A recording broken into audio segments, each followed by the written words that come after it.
Assalamualaikum warahmatullahi wabarakatuh. Bagaimana kabarnya semua? Semoga tetap diberikan kesehatan oleh Allah Subhanahu wa Ta'ala.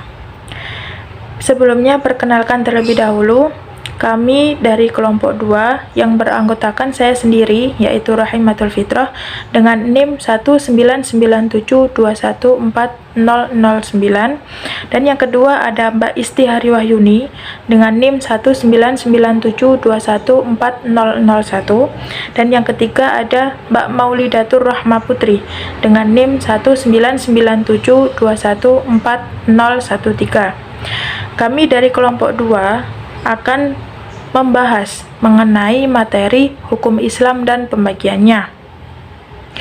Dalam materi ini, kami akan mengulas 3 subbab. Yang pertama yaitu tentang kedudukan hukum Islam khususnya di Indonesia. Nanti akan dijelaskan oleh Mbak Maulidatur Rahma Putri. Yang kedua yaitu tentang pembagian dari hukum Islam. Nanti akan dijelaskan oleh saya sendiri. Dan yang ketiga yaitu tentang tujuan dari hukum Islam atau maqasid asy-syariah yang akan dijelaskan oleh Mbak Isti Hariwahyuni. Untuk yang pertama akan disampaikan mengenai materi kedudukan hukum Islam di Indonesia oleh Mbak Maulidatur Rahma Putri. Baik, yang pertama mengenai kedudukan hukum Islam di Indonesia. Sebenarnya, kata hukum Islam sendiri itu tidak pernah ditemukan di dalam Al-Quran, melainkan seperti kata syariah, seperti fikih, hukum Allah, dan lain sebagainya. Lalu, kata hukum Islam itu ditemukan dari terjemahan literatur barat, yakni Islamic Law, di mana memiliki definisi ialah keseluruhan kitab Allah yang mengatur kehidupan setiap muslim dalam segala aspeknya. Lalu, dari definisi ini dapat disimpulkan bahwasannya hukum Islam itu memiliki arti yang mendekati dengan definisi dari syariah. Kemudian, ketika suatu hukum dihubungkan dengan Islam, maka hukum Islam memiliki arti seperangkat peraturan berdasarkan wahyu Allah dan juga sunnah Rasul tentang tingkah laku manusia mukallaf yang diakui dan diyakini berlaku dan mengikat untuk seluruh umat yang beragama Islam. Lepas dari hukum Islam tadi, sebenarnya Indonesia memiliki hukum sendiri, yakni hukum nasional, di mana hukum nasional ini dibentuk setelah kemerdekaan Indonesia untuk menggantikan segala aturan atau segala hukum yang berlaku pada masa penjajahan atau masa kolonial. Dan hukum nasional ini juga berlaku untuk mengatur atau harus dipatuhi oleh seluruh warga negara Indonesia. Hukum nasional ini berlaku untuk seluruh rakyat tanpa memandang agama yang mereka peluk. Karena di Indonesia sendiri, seperti yang kita ketahui, di Indonesia terdapat salah satu hukum yang tidak bisa dipisahkan dari agamanya, yakni salah satunya dari agama Islam. Oleh karena itu, dalam penyusunan atau pembentukan hukum nasional itu harus benar-benar diperhatikan mengenai segala unsur-unsur yang berlaku pada hukum agama. Menurut Mardani, di bukunya yang berjudul Hukum Islam, sebenarnya kedudukan hukum Islam di Indonesia sudah diakui keberadaannya, yakni terletak pada Pasal 29 Undang-Undang Dasar 1945, tepatnya di ayat yang pertama. Terdapat 6 kemungkinan penafsiran, yang 3 diantaranya ialah yang pertama, dalam negara Republik Indonesia tidak boleh berlaku sesuatu yang bertentangan dengan kaidah-kaidah Islam bagi umat Islam, kaidah-kaidah Nasrani bagi umat Nasrani, kaidah-kaidah Hindu bagi orang-orang Hindu, dan kaidah-kaidah Buddha bagi orang-orang Buddha. Lalu yang kedua, negara Republik Indonesia wajib menjalankan syariat Islam bagi orang Islam, syariat Nasrani bagi orang Nasrani, syariat Hindu bagi orang Hindu, dan syariat Buddha bagi orang Buddha yang sepanjang pelaksanaannya memerlukan bantuan kekuasaan negara. Dan yang ketiga, syariat yang tidak memerlukan bantuan kekuasaan negara, maka setiap pemeluknya wajib untuk menjalankannya sendiri. Mengacu pada laporan pengkajian hukum dari BPHN tahun 1979-1980 yang dimaksud hukum Islam sendiri sebagai sumber hukum nasional ialah yang pertama, menjadikan hukum Islam sebagai salah satu bahan pembentukan hukum nasional. Lalu yang kedua, pembaruan dan peninjauan kembali segala peraturan perundang-undangan yang masih berdasarkan pola pemikiran kolonial yang tidak sesuai dengan unsur-unsur hukum Islam. Lalu yang ketiga, mengoordinasikan peraturan-peraturan baru yang di dalamnya telah terserap unsur-unsur hukum Islam. Sehingga secara filosofis, hukum nasional sendiri itu terdapat 3 sumber, yakni yang pertama hukum adat, yang kedua hukum barat, dan yang ketiga hukum Islam. Jadi, kedudukan hukum Islam dalam hukum nasional merupakan subsistem dari hukum nasional. Dari itu, hukum Islam juga memiliki pengaruh terhadap pembaruan dan berkembangnya hukum nasional yang ada di Indonesia. Dan secara sosiologis, kedudukan hukum Islam di Indonesia melibatkan kesadaran keberagaman masyarakat dan juga penduduk yang sedikit banyak berkaitan pula dengan masalah kesadaran hukum, baik norma agama maupun norma hukum selalu sama-sama menuntut adanya suatu ketaatan. Nah, yang kedua, kita akan membahas mengenai pembagian dari hukum Islam. Nah, menurut para ulama usul fikih, hukum Islam dibagi menjadi 2. Yang pertama yaitu hukum taklifi, yang kedua yaitu hukum wad'i. Nah, hukum taklifi sendiri adalah firman Allah Subhanahu wa Ta'ala yang menuntut manusia untuk melakukan atau meninggalkan sesuatu, atau bisa juga memilih antara berbuat atau meninggalkan. Nah, dalam istilah lain, hukum taklifi yaitu hukum yang menjelaskan tentang tuntutan atau perintah, larangan, dan pilihan atau tahyir untuk menjalankan sesuatu atau meninggalkannya. Nah, dalam hukum taklifi ini, para ulama juga membagi menjadi 5 bagian. Yang pertama yaitu wajib, yang kedua yaitu mandub atau sunnah, yang ketiga yaitu makruh, yang keempat yaitu haram, yang kelima adalah mubah. Nah, sedangkan hukum wad'i yang kedua adalah firman Allah Subhanahu wa Ta'ala yang menuntut manusia untuk mengetahui sebab yang mewajibkan syarat yang mesti harus dipenuhi atau penghalang-penghalang untuk melakukan hukum taklifi.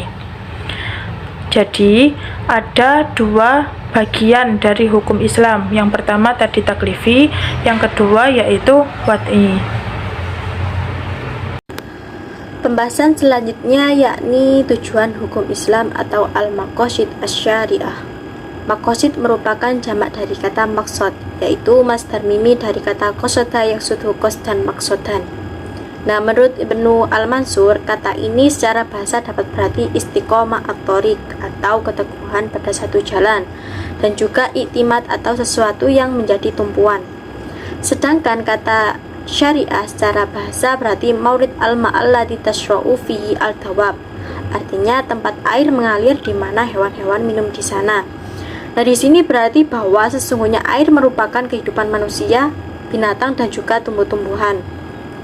Demikian pula dalam agama Islam merupakan sumber kehidupan setiap muslim, kemaslahatannya, kemajuannya, dan juga keselamatannya baik di dunia maupun di akhirat. Selanjutnya yakni pembentukan hukum Islam yang bertujuan untuk merealisasikan kemaslahatan manusia dengan menjamin kebutuhan pokoknya atau daruriyah, kebutuhan sekunder atau hajiyah, dan kebutuhan pelengkap atau tahsiniyat. Akan kita bahas satu persatu. Yang pertama yakni daruriyah atau disebut juga dengan al-maqasid al-khamsah atau al-kulliyat al-khamsah, yang berarti 5 hal inti atau pokok. Bagian-bagiannya yang pertama yakni hifdzu ad-din atau memelihara agama.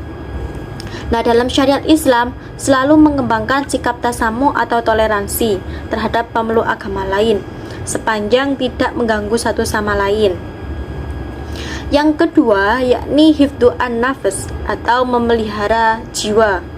Nah, Islam, seperti halnya sistem lain, melindungi hak untuk hidup, merdeka, dan merasakan keamanan. Islam juga melarang untuk bunuh diri dan melakukan pembunuhan. Nah, pembunuhan dalam Islam terhadap seseorang manusia tanpa alasan yang benar diibaratkan seperti membunuh seluruh manusia. Sebaliknya, barang siapa yang memelihara kehidupan, maka ia diibaratkan seperti memelihara manusia seluruhnya. Dan ini termaktub dalam surat Al-Maidah ayat 32. Selanjutnya yang ketiga yakni hifdzu al-aql atau memelihara akal. Untuk melindungi akal manusia dari keterbelakangan mental, Islam mengharamkan untuk mengkonsumsi minuman keras atau khamr atau dalam bentuk yang lainnya yang memabukkan seperti obat-obatan terlarang atau narkoba. Dan Islam juga menghukum orang yang menjual, mengedarkan, dan meminum atau mengkonsumsi minuman keras dan obat-obatan terlarang. Nah, perlindungan akal ini bertujuan untuk manusia agar terhindar dari kerusakan akal yang dapat berpengaruh terhadap mentalitas dan kerusakan syaraf manusia itu sendiri. Selanjutnya yakni hifdzu an-nasl atau memelihara keturunan. Islam dalam mewujudkan perlindungan terhadap keturunan manusia disyariatkan melakukan perkawinan agar mempunyai keturunan yang soleh dan jelas nasab atau silsilah orang tuanya. Nah, dalam menjaga keturunan ini, Islam melarang untuk berbuat zina dan juga menuduh orang lain berbuat zina tanpa adanya bukti, baik laki-laki maupun perempuan. Nah, perbuatan zina dianggap sebagai perbuatan keji karena dapat merusak keturunan seseorang. Bahkan terdapat sanksi yang sangat berat bagi pelaku zina. Selanjutnya yakni hifdzu al-mal atau memelihara hak milik atau harta. Dalam Islam, berbagai macam transaksi dan perjanjian atau muamalah, perdagangan atau tijarah, barter atau mubadalah, serta bagi hasil atau mudharabah. Hal ini dianjurkan dalam Islam guna melindungi harta seorang muslim agar dapat melangsungkan kehidupan secara sejahtera. Nah, Islam juga sangat melarang keras tindakan pencurian, korupsi, memakan harta secara batil, penipuan, dan perampokan. Nah, karena ini tindakan yang dapat menimbulkan pihak lain yang tertindas atau merasa dirugikan. Selanjutnya pembagian yang kedua yakni hajat atau kebutuhan sekunder.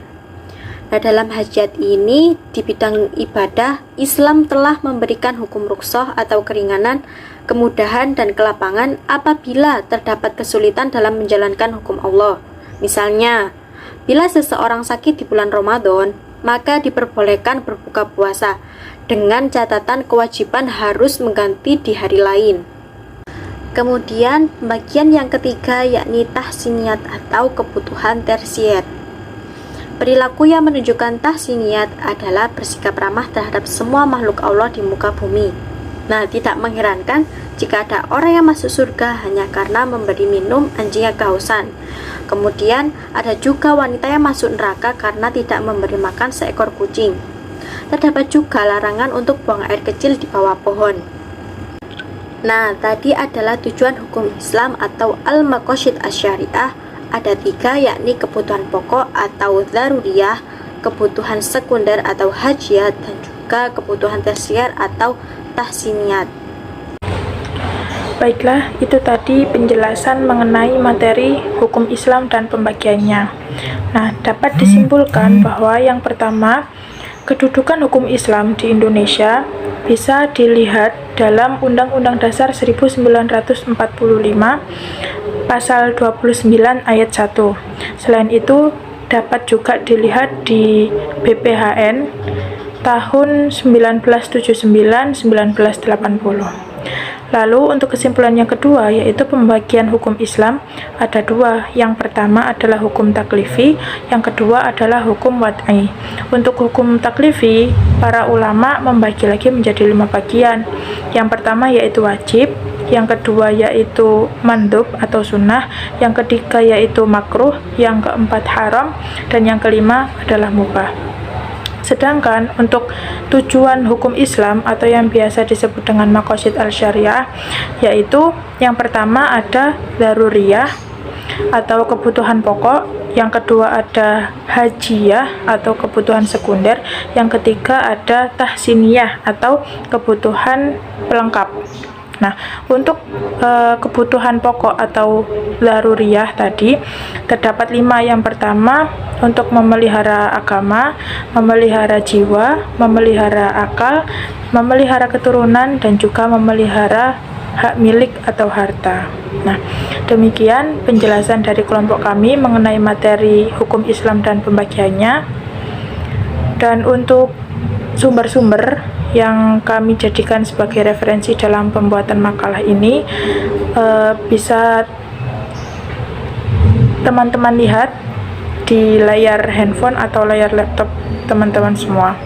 Terima kasih. Kami dari kelompok 2 mengakhiri untuk penjelasan materi kali ini. Wassalamualaikum warahmatullahi wabarakatuh.